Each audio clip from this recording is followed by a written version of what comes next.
साल 2023 में दुनिया भर में कैंसर से लगभग 1 करोड़ लोगों की मौत हुई थी और यह आंकड़ा इस बीमारी की गंभीरता को दर्शाने के लिए प्राप्त है।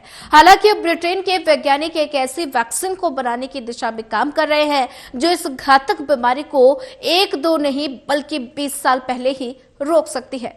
कैंसर वैश्विक स्तर पर स्वास्थ्य के लिए एक गंभीर चिंता का कारण है और हर साल इस रोग के कारण लाखों लोगों की मौत हो रही है। और साल 2023 की अगर बात की जाए तो 2023 के आंकड़ों के अनुसार दुनिया भर में कैंसर से लगभग 9.6 से 10 मिलियन लोगों की मौत हुई है।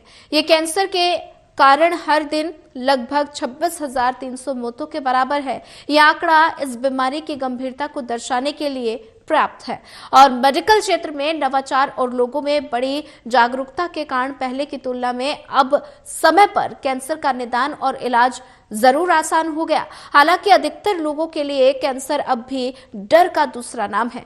कैंसर के जोखिमों के बीच सामने आ रही एक खबर राहत देने वाली है। ब्रिटेन के वैज्ञानिक एक ऐसी वैक्सीन बनाने की दिशा में काम कर रहे हैं जो इस घातक बीमारी को 1-2 नहीं बल्कि 20 साल पहले ही रोक सकती है।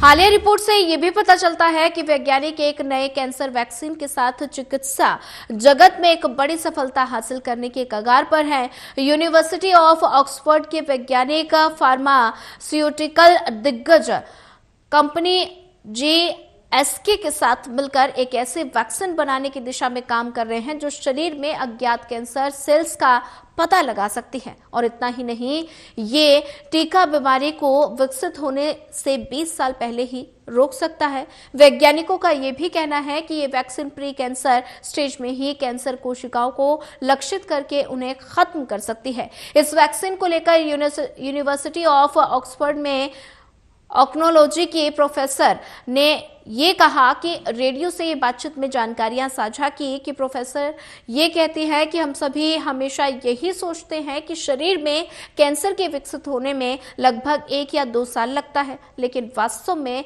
अब कई अध्ययन पुष्टि करते हैं कि कैंसर को विकसित होने में 20 साल तक का समय लग सकता है, कभी कभी इससे भी अधिक। और ऐसा इसलिए क्योंकि एक सामान्य कोशिका को कैंसर कोशिका बनने में बहुत समय लगता है। हम जानते हैं कि इस समय में अधिकांश कैंसर अदृश्य होते हैं। कैंसर सेल्स जब इस अवस्था से गुजर रहे होते हैं तो इसे प्री कैंसर स्टेज कहा जाता है। इसलिए इस वैक्सीन का उद्देश्य कैंसर के विरुद्ध टीकाकरण करना नहीं है, बल्कि वास्तव में प्री कैंसर स्टेज में ही कैंसर का पता लगाना और उसे खत्म करना है। प्रोफेसर ये भी कहती हैं कि GSK Oxford cancer immunoprevention programme को कई तकनीकों और वैज्ञानिक प्रगति के आधार पर लॉन्च किया गया, जिसने प्री कैंसर के खिलाफ वैक्सीन की संभावना को आशा दी है। हम भाग्यशाली हैं क्योंकि हमें बहुत सारी तकनीकी सफलताएं मिली, जिसका मतलब कि अब हम आमतौर पर पता ना लगने वाली चीजों का भी पता लगाने में सक्षम हो रहे हैं। अब तक हम ये पता लगाने में सक्षम हो गए हैं कि कैंसर की ओर बढ़ने वाली कोशिकाओं में क्या विशेषताएं हैं, इसलिए हम उस दिशा में विशेष रूप से लक्षित वैक्सीन डिजाइन करके इसे रोक सकते हैं।